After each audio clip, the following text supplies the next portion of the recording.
Жас Анжеликаның оқуға түскен алғашқы жылы еді. Ол 2 қабатты үйде жалғыз тұратын.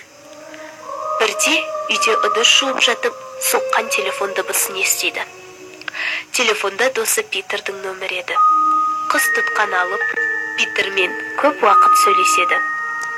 Питер өзінің жалғыз екенін айтқанда, қыздың қуанышында шек болмайды. Анжелика өзінің үйіне Питерді шақырады. Питер қуаныш болып, 15-20 минуттан соң болатынын айтады. Анжелика тұтқаны қойып, досы келер алдында душ қабылдап алмақшы болады. 10 минуттан соң душ қабылдап жатқан Анжелика есік соққан дыбысты естиді.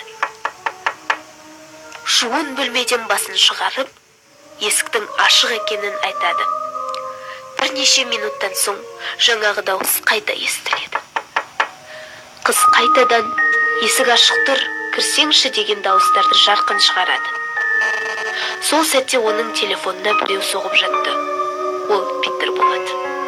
Қыз тұтқаны ала сала, Питерге дұрыста екенін ескертіп, есікті қақпай тез кіруін өтінеді. Ал Питер оған үрейлі дауыспен: "Есікті ашпа, Анжелика. Мен қазір сенің үйіңнің алдында тұрдым. Жаңа ғана сенің үйіңе тұру қорқынышты. Бері жоқ. Қос қолмен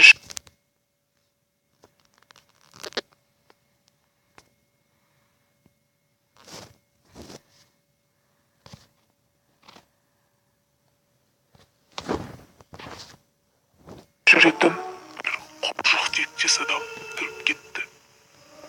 Оны көргенмен қорыққаннан жүрегім жарыла, үйге қарай қаштым.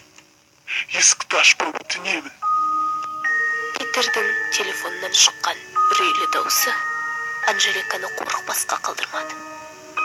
Қатты қорыққан Анжелика есікке жақындай бергенде есік қағылу тоқтады. Бірнеше минут өткен соң Анжелика бар күшін жинап, есікті қорқынышпен ашады. Сол сәтте баспалдақтан өрмелеп келе жатқан біреуді көреді. Оны көрген Анжелика жүрек шыдамай, дәл сол жерде жан тапсырады.